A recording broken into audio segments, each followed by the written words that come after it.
Once upon a time, in a bright forest filled with songs of birds and flowers, a kind man walked happily, not knowing he was about to meet someone in need. The man loved nature. He walked slowly, enjoying every tree and sound, when suddenly, something unusual caught his attention near the roots of an old oak tree. There, beneath the tree, lay a poor serpent, weak and unable to move. The serpent's eyes were dull, and it seemed to be suffering greatly. The serpent raised its head slightly and looked at the man, silently asking for help. Though snakes were often feared, this one looked truly helpless. The kind man's heart was touched. Forgetting his own fear, he knelt down. "Poor creature," he whispered, "you seem in great pain. Perhaps I can help." He carefully lifted the serpent and placed it inside a basket. "Rest here, friend," he said kindly, "I will take you home and care for you." The man carried the basket gently through the forest path toward his small wooden cottage, where he hoped he could nurse the serpent back to health. Soon, the man reached his cottage. It was small but warm, filled with kindness. He believed even the weakest creature deserved comfort and care. He placed the serpent near the warm fire and brought it a bowl of milk. The serpent slowly lifted its head, curious, but still weak. The serpent tasted the milk, and for the first time, some strength returned. The man smiled, feeling joy that his small act of kindness helped. The man covered the serpent gently with a small blanket. "Rest and grow strong," he said softly, never imagining how this kindness might one day be repaid. Day by day, the serpent grew stronger. Its eyes shone with life again, and it stretched its body, moving with energy it had lost before. The man felt glad. "You are healing well, my friend," he said, happy to see the serpent lively, almost forgetting it was still a wild creature. At last, the serpent was well. It slipped out into the garden, shining in the sun. The man thought his kindness had brought happiness to them both. But suddenly, the serpent turned back. Its eyes grew fierce, and it hissed angrily, showing fangs. The man froze, shocked by the change in the creature. The man stumbled backward, his heart racing.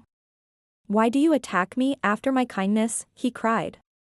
The serpent only hissed, ready to strike without mercy.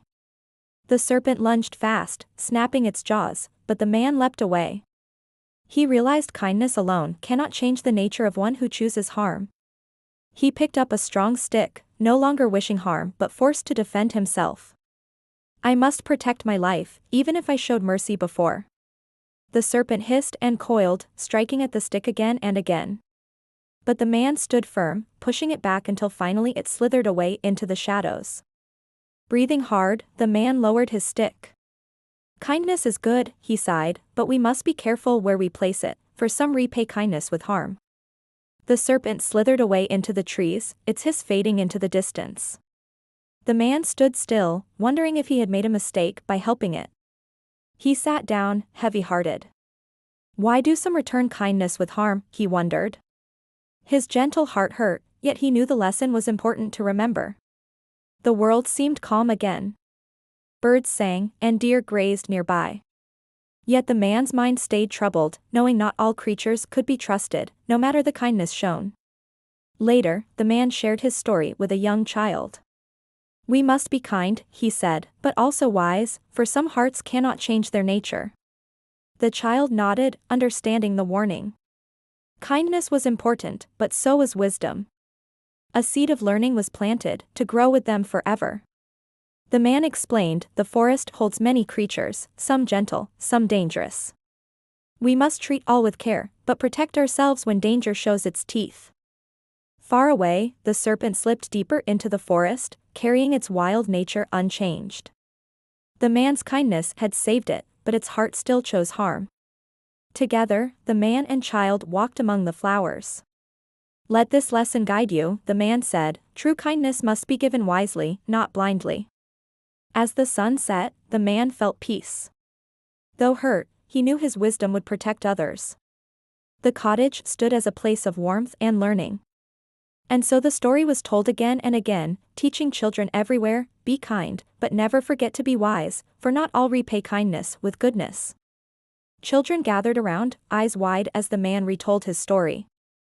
They listened carefully, eager to learn how kindness and wisdom must walk hand in hand. One curious child asked, "But why would the serpent hurt you after your help?" The man sighed gently, "Because some cannot change who they truly are inside." Meanwhile, the serpent moved silently through the forest's shadows. Its nature was unchanged. It hissed at creatures nearby, reminding all that danger still lurked in hidden places. That night, the man closed his door with care. Though he felt sorrow, his heart still believed in goodness, just with greater caution than before. The moon rose, lighting the land. The serpent hid in darkness, but the man and children rested safely, guarded by the lesson of wisdom and kindness combined. The children began to draw what they learned, pictures of the serpent and the kind man. Their colorful drawings helped them remember the lesson in their own way. The man looked at the drawings and smiled warmly. "You understand," he said, "our stories are not just words, they guide us to live wisely and kindly." In the forest, both gentle rabbits and fierce snakes lived together. The world had good and bad, and learning to tell them apart was part of wisdom. The man gave a seed to the child. "Wisdom grows like this," he said. "Plant kindness, but protect it carefully, and it will grow strong and lasting." Soon, the seed sprouted. The child clapped with joy. The man smiled, knowing the lesson was now rooted, just like the little plant in the soil. Each day, the child watered the plant with care. Just as kindness must be nurtured with wisdom, the plant grew taller, reaching happily toward the warm sun. "See this plant," the man explained, "it grows because it is cared for wisely. Kindness is the same, it grows strong only when given with careful thought." The children clapped with joy. They finally understood, kindness is powerful, but it must walk side by side with wisdom, or it may be misused by others. Meanwhile, the serpent still lived in shadows, unchanged and wild. It hissed at other animals, proving again that some hearts choose harm, no matter the kindness shown. The man opened the storybook. The children smiled, carrying the lesson in their hearts. Kindness was precious, but wisdom was the key to keeping it safe.